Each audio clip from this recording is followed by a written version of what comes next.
안녕하세요. 여자와 용의 싸움 그 세 번째 시간입니다. 본문 말씀은 계시록 12장 1절에서 6절의 말씀입니다.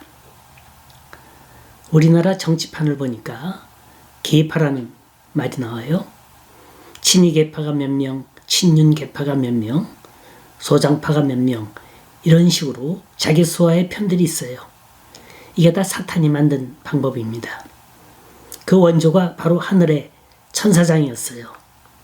그러니까 용의 추종 세력으로 하나님께 대적한 타락한 천사들이 3분의 1이라는 겁니다.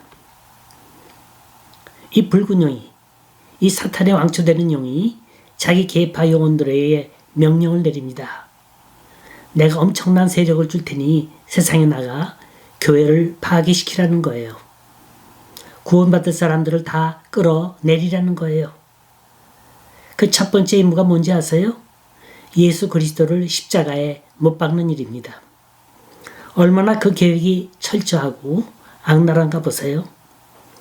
용이 해산하려는 여자 앞에서 그가 해산하면 그 아이를 삼키고자 하더니 예수님이 탄생하자 그 붉은 용이 헤롯 왕에게 들어갔어요. 이 세상에 태양은 하나밖에 없다. 베들레헴과 그 지경에 있는 2살 이하의 사내이들은 다 죽이라 명했습니다. 이 이야기가 거기서 끝나나요? 천만에요. 예수님의 탄생과 십자가의 죽음과 부활 때까지 사사건건 그리스도의 사역을 방해합니다.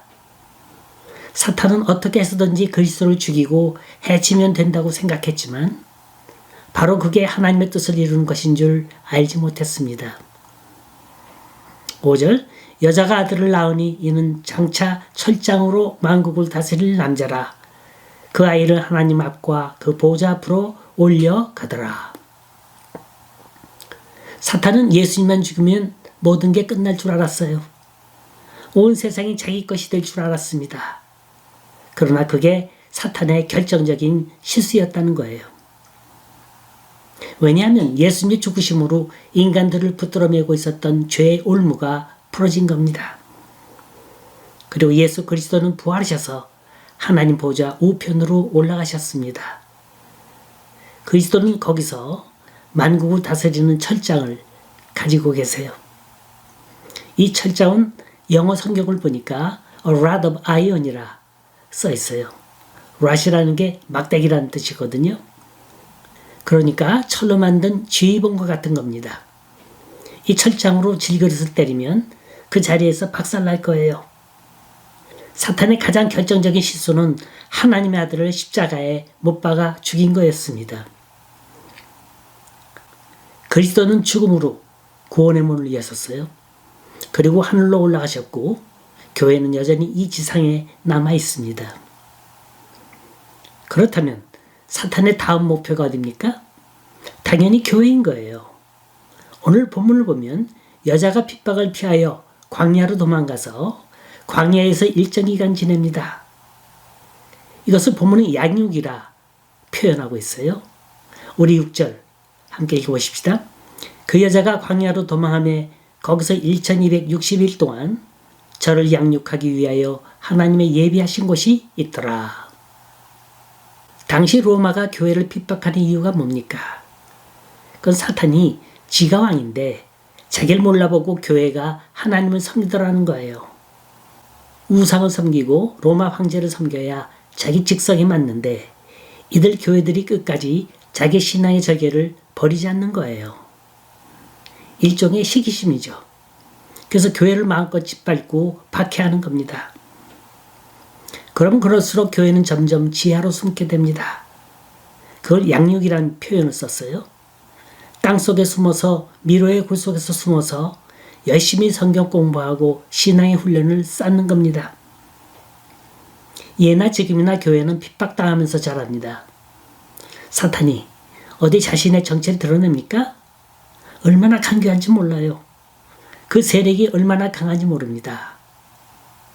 그렇다고 해서 교회라고 안전합니까? 교회는 의인이 모인 곳이 아니라 죄인이 모여서 구원받는 곳이에요. 약점투성이, 실수투성이, 죄악투성입니다. 교회가 세상보다도 더 시끄럽다고요? 당연하죠. 시끄럽지 않다면 그건 죽은 교회죠.